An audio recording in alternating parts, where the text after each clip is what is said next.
It's Vex, and today we have our first deck tech for Kaldheim, however you say it, with Tergrid, God of Fright. That's right. This is a nasty deck. I'm not gonna lie. I built this deck, and it's so nasty because you get to steal things. You know I love stealing things. As my favorite card is from last year is Thieving Skydiver. So let's see what Tergrid, God of Fright, does. She has Menace. Of course, they just add random keywords to cards, right? Of course, Menace. Whenever an opponent sacrifices a non-token permanent or discards a permanent card, you may put that card from a graveyard onto the battlefield under your control. So, they discard things, you steal it. Permanents, of course, not spells, but or you make them sack a permanent, you steal it. And it's not when you make them sack a permanent, it's when they sacrifice a permanent. So, if they sacrifice fetch lands, guess who gets it? You get it. So this is insane. It does cost 5 mana. It's 4/5, which doesn't really matter. It's just this text box that matters. However, this is a modal double face god. So Wizards not only made an incredible god commander that's not indestructible, so it can be killed. In the command zone, they have found a way to give you other spells in the command zone, like Tergrid's Lantern, 3 in a black. Target player loses 3 life unless they sacrifice a non-land permanent or discard card. Yeah, and they pay 3 in a black again to untap Tergrid's Lantern. So, late game, when you may sack everything, discard cards, you can just play the Lantern, and just go at them. That's a win condition. But I don't see the Lantern come up very often, but I see playing Tergrid as the main target. The funny part is, I know they've snuck in ways to play equipment, artifacts, enchantments from the command zone through modal double face cards, but I don't think that was intentional. That's just what they're designing for the set. So Tergrid asks you to do 2 things: make your opponent sack things and make them discard things. People naturally will sack things like fetch lands, evolving wilds. Like imagine you play Tergrid, they sack an evolving wilds, that becomes your evolving wild. That's pretty powerful. I'm not gonna lie, that's pretty powerful. And so we have some tokens for Tergrid. I was so excited about this deck, I didn't have time to sleeve up all my tokens. I got some fairy, thralls, emblems, got my foretell card, Sea's Blessing, so I got tokens for Tergrid. Let's put Tergrid right to this corner here, where she belongs. And let's go through the cards. First, we'll go through the cards that make you sacrifice and discard, the double trouble cards. And first off is Liliana's Triumph. Makes each opponent sack a creature. However, you control Liliana Planeswalker, each opponent also discards a card. So, double duty here. Opponents probably will not discard, like permanent cards if they can try to help it, but we'll see. We do have 4 Liliana Planeswalkers, so this hopefully will turn on. Smallpox. Oh man, discard a card, sack a creature, sack a land. It's great. It does it all right there. Death Cloud. Whew. It's like a bigger smallpox. Each player, so you would also have to sack things too. Just remember that. Don't screw yourself with this. So again, each player does X life, discard X cards, sack X creatures, and sacrifice X land. So it kind of sets everybody back. Don't play this until the end because you don't want a bitter table for the remainder of the game. Rankle, Master of Pranks can make each player discard a card or sack creatures. I love these trifecta cards. I mean, it's not trifecta, but like dual purpose cards make you sack creatures and discard cards. The Eldritch Reborn, sack creature or planeswalker, discard card. Very good. Torment of Hailfire. I'm playing black. I do have Cabal Coffers in this deck, and sometimes you just go all in and kill them. Torment of Hailfire. Bam, those 6 cards are amazing because they can do double duty, make you sack and discard. Imagine having Tergrid and Torment of Hailfire in the battlefield. It's just game over right there. Our next set of cards is discarding. And discarding, for the opponents, they might get a little bitter about it. So just watch out. Tergrid, they might get bitter. But you know what? Commander nowadays is all about bitterness, right? We all want to make our opponents bitter because we are having fun most of the time. I would suggest playing this deck sparingly, not all the time. It's a powerful deck. So Burglar Rat is pretty cool in standard. It's each opponent discards cards, so one opponent discards a card. It's a 1-for-1 essentially because his body's not really that relevant. But in Commander, it's a 3-for-1. Woo! Each opponent discards a card. Same for the new Elderfang Disciple, this Elf Cleric from Kaldheim, same text. There's our first Liliana Planeswalker we're talking about, Liliana the Veil. And it does double duty too, discards its cards and sacrifices a creature. Right there. Another Liliana Planeswalker, discard cards, and it can kill creatures too. And I love this card. This card, Vicious Rumor, is in my Belby deck for the 1 damage to get the 6 mana. But here, it's just good because it makes each opponent discard a card. So it's like a 1 mana Burglar Rat. And it also makes a mill 1, lose 1. So it's really good there. Dark Deal. Oh my god. Let's read this card. 2 and a black. Each player discards all the cards in their hand, then draws that many cards -1. Read that. Discards all cards in their hand. Wow. Imagine Tergrid on the battlefield, play Dark Deal. It's not, as long as Tergrid lives, you play Dark Deal, bam. You get everything in their hand that's a permanent. It's like a wheel effect, but it really is a Dark Deal. I'll tell you that. Siphon Mine. This is a really neat card. Really good card advantage for you. Because each player discards a card, and you draw a card for each card discard. So card advantage with Tergrid, but even without Tergrid, this is a really good card advantage right there. Siphon Mine, and this enchantment Necrogen Mist.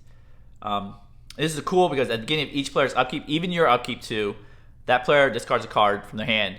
The cool part is you play this and it starts at your opponent's upkeep. So 3 players discard a card, then you discard a card. Here.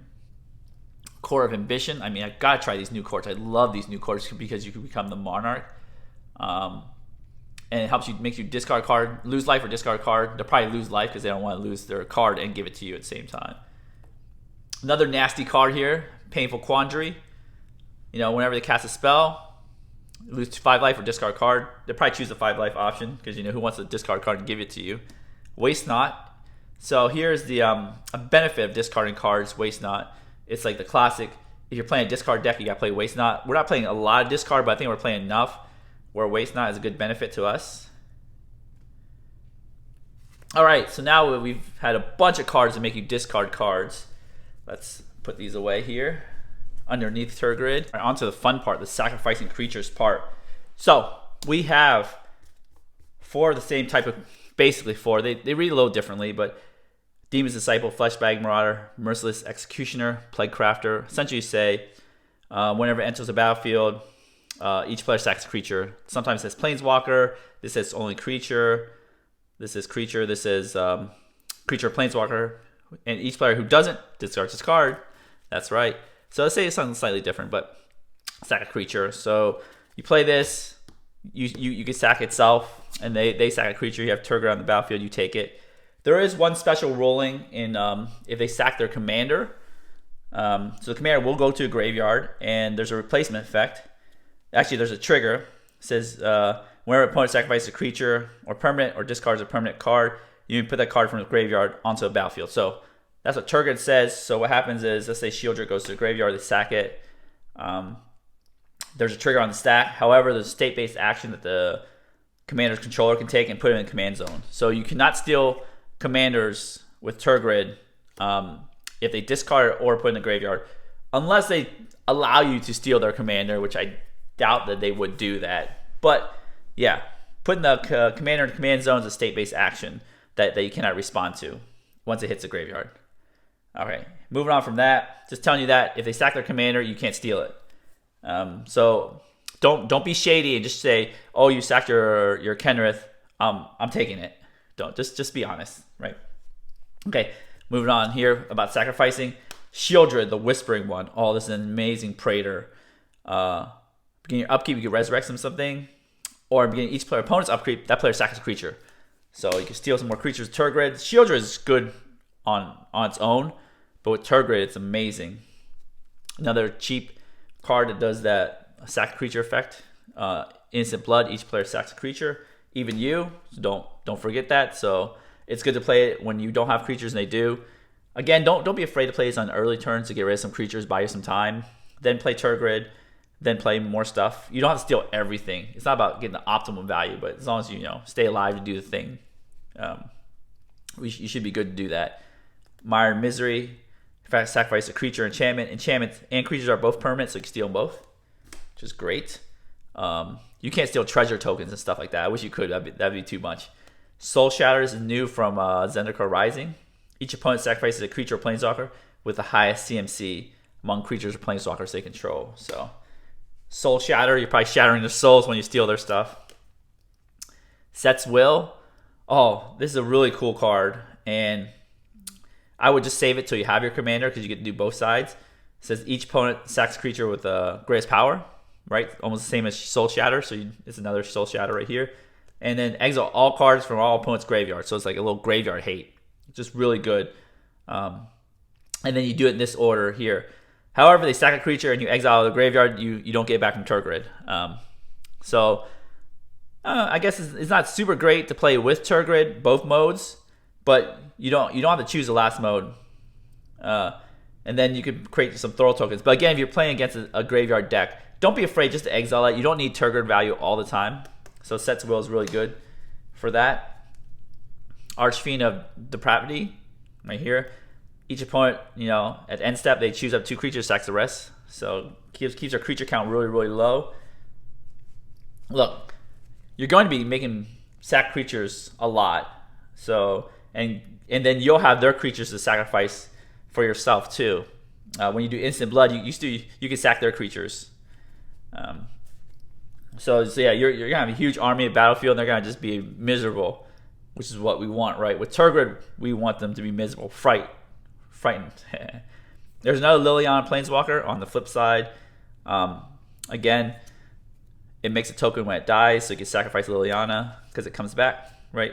Another non-token creature dies. So when you sacrifice somebody else other than Liliana, she'll flip.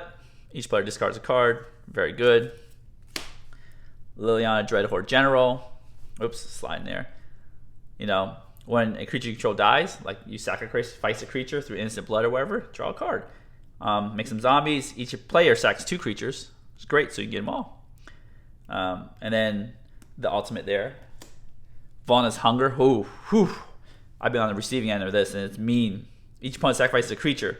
But if you have City's Blessing, each opponent sacrifices half the creatures they control rounded up. Wow, that is nasty. I mean, it's hard to choose one, but it's hard to choose half of them. And then we have Tergrid's signature card, which we have to play because it has the word Tergrid on it. Tergrid's Shadow. Each player sacks 2 creatures, even you, but you can foretell it. And it's instant. Don't forget it's an instant. It's good. So these are some sacrifice payoffs right here. You got the Butcher of Malakir. It's essentially a Grave Pact on a stick here. Of course, talking about Grave Pact, there's Grave Pact it is. When you lose a creature, they lose a creature. Dictate of Erebos, another Grave Pact. Right there. So these are sacrifice themes right here. It's pretty cool. The payoff is you have like 3 Grave Pact type deals, which is amazing. They're not keeping a lot of creatures on the board, which is good. That's what you want. You want creature control or take all their creatures. Grave Merchants of Asphodel. I'm playing mono black. I mean, this is a mono black staple in every mono black deck. Bitter Blossom. Again, I want to make little puny creatures to sacrifice, and they're also good on defense too. These little tokens. Malakir Rebirth. Again, another flip land. Mold double face card. Malakir Mire here. And then the cool part is choose target creature, you lose 2 life. Until end of turn, that creature gains. Whenever a creature dies, return to a battlefield under its owner's control. You can Malakir Rebirth an opponent's creature, but it goes back to the opponent. So don't do that unless you need that creature to block another opponent from living. But usually it's on your own stuff to save your stuff, or you could play Demon's Disciple, play Malakir Rebirth on Demon's Disciple. It comes back. You sack it again. They sacrifice another creature. So it's pretty fun there. Agadeem's Awakening, I think, is almost a staple, EDH staple with any black deck. Get cards back from the graveyard, but mainly it's a modal double face card. It's a land. So it's really good there. Oops. Whoa. Hold on. We got some utility, some card draw right here. Erebos. Some good card draw with Erebos. And also they can't gain life. And I'm playing mono black, and this is so much fun. I just love Dread Presence. I know it's not a very powerful card, but again, EDH is not about ultimate power. It's about, having fun. And sometimes you play fun cards you just think are fun. Dread Presence is fun. When Swamps ETBs, you can draw a card, or deal 2, gain 2. More card draw, Phyrexian Arena. That's really good. I know some people are saying it might be a little too slow. I think in this deck is not too slow. You got some early creature removal. You got some board wipes, and you got so you have time to play it. You want the game to go long because you're stealing their stuff. With some ways to protect Tergrid, Lightning Greaves, Swiftfoot Boots, always good. Some creature removal. I know it doesn't say sack a creature, but sometimes you just need to destroy something. And it's also a mono double face card, Haggard Brew Pit, so very good. Feed the Swarm. Again, you're playing black. You have almost no artifact hate. I don't think any artifact hate. Feed the Swarm is a way to get rid of enchantments. At least you have some enchantment hate. I know you have Mired Misery here, but you don't get to choose the enchantment. Feed the Swarm helps that. Dead of Winter, so board wipes. You have Dead of Winter because you're playing snow tournaments, because we're in Kaldheim. Why not play some snow? Toxic Deluge. Just in case creatures get a little out of control here. All right, so those are some of the other cards. Moving on to the ramp, we got Expedition map, or Tutors actually before ramp. Expedition map. Of course, we want to find our Cabal Coffers, as I mentioned before. That's basically the target, that or Orborg. Or Cabal Stronghold if you have both, or Nykthos, the insane mana makers. You got your Demonic Tutor to find your combo pieces, whatever piece you need. Diabolic Intent. We want to sack creatures. Hopefully have Grave Pack, make them sack some creatures. Another more ramp. So these are the ramp creatures here. Crypt Gas. Essential and Mono Black. Every swamp taps for additional black. Nurkana Revenant. Again, you tap a swamp for mana, add additional black. You can pump it too, but mainly there for the ramp. Burnished Heart, Solemn Simulacrum, some more ramp. Wayfarer's Bauble. I know we don't have Cultivate. We have more inefficient ramp, but we want to get all that mana because Tergrid does have a backside that is a mana sink, right? Tergrid's Lantern. You can pay 3, untap it, tap it again. So we do have a mana sink in our deck, in our command zone actually, so the more mana the better. Of course, Soul Ring, Everflowing Chalice, Arcane Signet, Charcoal Diamond. So we're ramping. We need to get to that 5 mana to play Tergrid. Mind Stone, Jet Medallion, Dark Ritual. So usually I'm not a big fan of Dark Ritual, but sometimes you just want to accelerate out Tergrid and start the fun.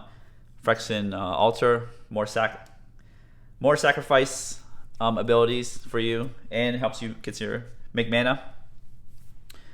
Here's the land base. Of course, we want Cabal Coffers. We want tons of mana, tons and tons of mana, so we can do all the things. Cabal Stronghold. It doesn't make as much mana as Cabal Coffers because you need basic swamps. But again, as long as it can make more than 1 mana, we're good. Nykthos. Any mono black deck has Bojuka Bog, Orborg. This is the combo we want right here. Playing mono black. Let's just play Castle Locthwain, draw some cards. War Room, draw some more cards. This is a good one right here, Gaia Reach Sanitarium. So use Expedition map here to search for Gaia Reach as well, because it has its ability that says each player draws a card and discards a card. If they discard permanent with Tergrid, it's yours permanent. Myriad Landscape. This is cool too, because if the opponent sacrifices a Myriad Landscape, it is now your Myriad Landscape. And then a bunch of snow-covered swamps. I've only opened so many packs, so I only have so many. I think 15, so I had to supplement with a Mono Horizon, so snow-covered swamps, but oh well. So that is the Tergrid deck. I think this deck is going to be super, super spicy, super fun. You're going to steal all your opponent's stuff. All right, so if you enjoyed this video so far, give the video a thumbs up. Smash the subscribe button, help support the channel. Hit the notification bell to be alerted when I have new videos, cool new box openings, deck techs, discussion videos. I'm going to shuffle this deck up, do a little gold fishing like I always do, and then we'll be right back. All right, we are back. So let's see here. And ask why so salty? Because I stole all your stuff, right? 6, 7. All right. Super fun. And, you can also attack the Tergrid, even though I probably won't ever want to do that. But she has Menace. Let's see what we got here. Grave Pack is super good. Haggard Mauling. Okay, so we got 1 land. Remember, this is a land. So I'm just gonna turn around right now because that's our first turn play. Haggard Brew Pit. Okay, Vicious Rumors. Don't want to start off, swamp Vicious Rumors. We want to wait maybe to Tergrid because it's very cheap. So we got 2 ramp spells, 2 lands. It's not bad. 1 sack. So play their little early commanders, make them sack it. Okay, let's see what we got. Expedition map. Interesting. Okay, save that for later. That's a land, I guess. Play Haggard Brew Pit. Boom, turn 1. Do nothing. I mean, we'd love to play Expedition map, but we've got to play our tap land, so we play Mindstone next turn, right? Swamp? Okay, sweet. Oh, I guess we could have played Swamp Expedition map, but, we couldn't have relied on getting that. But what we could do is do this. Actually, we play Mindstone, then tap this for Expedition map. There you go. Boom. That was a sweet turn 3. Turn 2, I mean. Now turn 3, we have 3 mana plus Expedition map. Liliana, so we're going to play our Swamp right here. What can we do? We can play Burnished Heart, which helps us get to the mana Tergrid. We could play Liliana. I think we did play land already, so let's play Burnished Heart. So let's just not even. Let's help get that mana going on. Remember, this deck's slow. We can always sack Burnished Heart, block sack. Okay. Do turn 4. Remember, this deck is not like a super speed deck, right? Nice, slow, and steady. Okay, let's see what we got here. Boom, Vana's Hunger. Okay, so we can make this sacrifice shenanigans going on. What we do is crack our Expedition map here. Crack it. So this is the hard part, because we really want Cabal Coffers, but the thing is we only have 2 swamps, we don't have Urborg, and Cabal Coffers does not tap for mana by itself. Unless you have 3 swamps right now, because it takes 2 to pump into Cabal Coffers. So what we can do is get a land that comes to play untapped. Let's get our Urborg. Should we get half of the combo? Yeah, I think what we do is we get Urborg, and if we actually naturally draw Cabal Coffers, we're great. If we have to mine 2, we can get Cabal Coffers. So let's fetch and play Urborg. Let's just be, because, oops, whoa, just dropped all the cards. Oh, I'll take that Soul Ring right there. Here, let's put all the cards back. This happens sometimes. New sleeves, right? Yeah, we're just speculating on if we can draw Cabal Coffers. If we don't, it's fine. It's still like as if we got a swamp. We don't need Bajuka Bog right now. So we still have to mine 2 or Diabolic Intent to do some tutoring.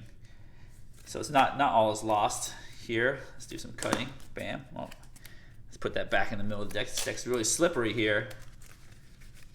I know. Don't you miss real life shuffling? I know everybody's been playing digitally. I guess you shuffle, you play on open table. Man. Oh, it's lost my swamp. Let's put that back in here. Okay, so now we got Orbital. Now we play a 3-mana play. We could play Vana's Hunger, Demon's Disciple, but I think we just start with Liliana. Actually, what we do is we just crack our Burnished Heart. Oh man, I don't know why I did all that shuffling for nothing. Alright, get our 2 swamps. Play tapped. Bam. Oh, gosh. Sorry guys. Sorry. More shuffling. Okay, let's do it quick. Bam. Let's crack Burnished Heart because we want more mana. So bam. Let's untap our mana for next turn. Turn 5. We have tons of mana now. We've ramped. Boom. Bitter Blossom. Alright, so that's great. Alright, so I'm actually going to get some sample decks here to see what we can steal. We'll be right back. Alright, we're back. I have 2 sample decks. I have a Queen Marchesa deck and a Brea deck. Let's pretend we're playing against those opponents here. I do have 2 I do these deck techs, which I'll show in these cards. Previously done. Alright, so we have not played land this turn. However, this is the turn we have fun. We play our Tergrid. Ready to tap our 5 mana. And then we play Vicious Rumors. Bam. Each opponent discards a card. Right away. Alright, let's see. Our Marchesa deck here. Let's go to the top. Let's just pretend to discard this card. Boom. Embercleave, Ember Shieldbreaker. And then our Brea deck, go to the top right here. And they discard a land. Permanents, right? Say all they had permanents. Well, guess what happens? This goes to their graveyard. Boom, this is now yours. This is now yours. So now you get to play with their stuff. It's awesome. Helps you ramp too. Isn't that awesome? All right. So we played Vicious Rumors, kind of be nasty, steal their stuff. And then next turn, turn 6. Boom. Instant blood. Okay. We're like, oh, we got a creature we stole already here. Okay. We're just be like, well, let's just do some instant blood going on here. So untap all our stuff. Instant blood. Right here. Boom. Steal all their stuff. Steal their things. You would sacrifice their creature, put in the graveyard, whatever. Put this back on Marchesa. Right there. So that's how the deck goes, and once it gets going, it goes fast. Be careful though; your opponents will save removal for Tergrid. I don't think Tergrid's gonna last very long, so try to get value as fast as possible. Get Swiftwood's Boots or something, hopefully. Otherwise, you can just play a controlling game, make him sack creatures, do Vana's Hunger, get Bitter Blossom, make him discard cards. So essentially, just control the game. If they kill Tergrid, control the game enough so you get Tergrid back again, and do it again. So this deck is super fun, and it is once it starts going. Once you play Tergrid, if you get Dark Ritual, you play Tergrid early before they can do removal. Like it keeps going and going and landsliding in your favor because they're essentially losing a card and you're gaining a card. So it's like always a 2-for-1 deal. Like for this situation, it might be a 6-for-1. I mean, you're losing one, so it's a 5-for-1, and you're losing a card, 4-for-1. Okay, you are essentially stealing 4 things, stealing 3 things. They lose 3 things. You lose 1 thing, you lose the card. So, anyways, this deck is super powerful. I recommend playing a powerful pod. And, if you enjoy the video, give it a thumbs up. Smash the subscribe button for more deck techs, more box openings, more EDH discussions, constructed discussions. Hit the notification bell to get alerted when I have new videos. And, as always, have a wonderful day.